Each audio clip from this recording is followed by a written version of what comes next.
नमस्कार, सत श्री अकाल, आदाब। मैं डॉक्टर तुषार अरोरा, न्यूरोसर्जन।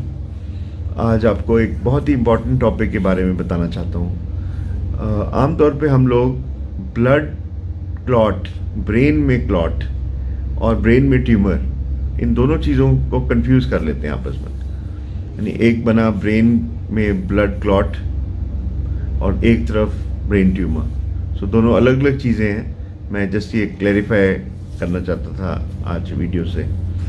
जो ब्रेन में क्लॉट है वो पहली चीज़ है कि वो सडनली बनता है, एकदम बैठे बैठे अगर ब्रेन में क्लॉट बन जाता है तो उससे बैठे बैठे किसी को भी एक साइड का अधरंग, एक साइड का लकवा बोलते हैं या पैरालिसिस, वो एकदम फील होगा।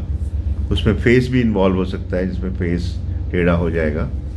साथ में सिर में दर्द या उल्टी वो भी आ सकती है। बोलने में दिक्कत हो सकती है, देखने में प्रॉब्लम आ सकती है। तो ये सारी चीज़ें जो हैं ज़्यादातर एकदम बैठे बैठे आप कोई काम कर रहे हैं या घर में बैठे हैं या ऑफिस में बैठे हैं और सडनली ये चीज़ हो जाए, एकदम हो जाए, तो उस केस में हमें सस्पेक्ट करना चाहिए कि कहीं ब्रेन में किसी में ब्लड वेसल में क्लॉट ना आ गया।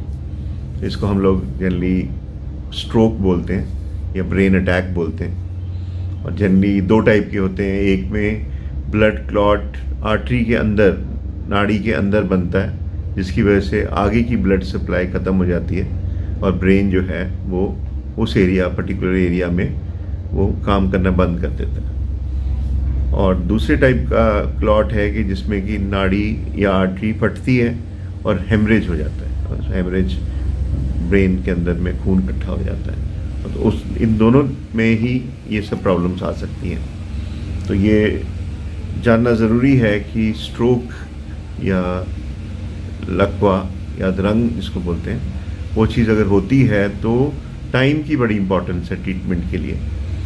पंजाब में बहुत ही ज़्यादा एक गलत प्रथा चली हुई है, उसमें मरीज़ को अफीम दे देते हैं और अफीम दे के 2-3 घंटे के लिए सुला देते हैं।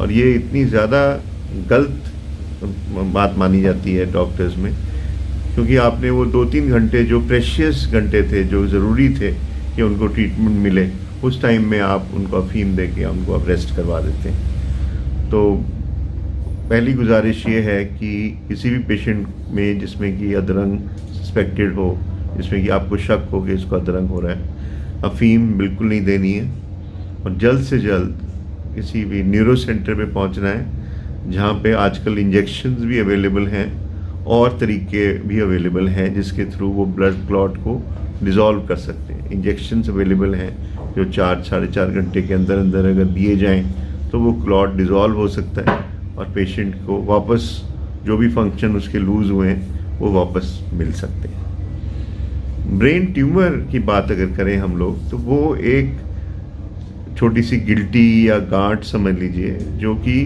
ब्रेन के अंदर टिश्यू में ग्रो करती है। वो दो तरीके की हो सकती है। एक ब्रेन ट्यूमर वो होते हैं जो ब्रेन में ही ओरिजिन करते हैं, जिनकी पैदाइश ब्रेन से ही होती है और वो वहाँ धीरे धीरे ग्रो करना शुरू कर देते हैं। और दूसरे टाइप के ब्रेन ट्यूमर हैं जो कि कहीं और इसी तरीके का कैंसर हुआ बॉडी में, breast cancer, uterus cancer, lung cancer, वहाँ से ब्लड के थ्रू सेल्स चले और ब्रेन में आके डिपॉजिट हो गए और उसको हम लोग बोलते हैं metastatic cancer, metastatic brain tumours. तो दोनों ही केस में ये एक गिल्टी है जो कि ब्रेन में धीरे धीरे बढ़ रही है और ज़्यादातर केसेस में पेशेंट को एकदम सडनली कुछ नहीं होता। इसमें धीरे धीरे आप देखेंगे कि हेडेक होना शुरू हुआ, उल्टियाँ आनी शुरू हुई, एक साइड में पैरालाइज भी होना शुरू हो सकता है, बोलने में प्रॉब्लम आ सकती है। ये सब चीज़ें इस बात पे डिपेंड करती हैं कि वो ट्यूमर कौन सी जगह में ग्रो कर रहा है। अगर ऐसी जगह में ग्रो कर रहा है जिसमें कि आँखों की नसों के ऊपर प्रेशर डाल रहा है तो आँखों की रोशनी कम हो जाएगी। और अगर बोलने वाले एरिया में इफ़ेक्ट कर रहा है तो बोलने में प्रॉब्लम आनी शुरू हो जाएगी। तो इन दोनों प्रॉब्लम्स में, ब्लड क्लॉट में भी और ब्रेन ट्यूमर्स में भी, हमें एवैल्यूएट करवाना बहुत ज़रूरी है। अगर ट्यूमर सस्पेक्टेड है तो उसमें एक सीटी स्कैन या MRI, best is MRI with contrast, यानी कलर्ड एमआरआई अगर आप करवाते हैं तो उससे काफ़ी हद तक क्लियर हो जाता है कि कोई ब्रेन ट्यूमर की प्रॉब्लम है कि नहीं है। और ये सब ट्रीटमेंट अवेलेबल है, आप किसी अच्छे न्यूरो सेंटर न्यूरोसर्जन से मिलेंगे तो इसका जल्द अर्ली स्टेज में अगर पहुंचते हैं तो बहुत अच्छा ट्रीटमेंट अवेलेबल है और आदमी बिल्कुल ठीक हो सकता है अगर ठीक से इलाज की करे तो।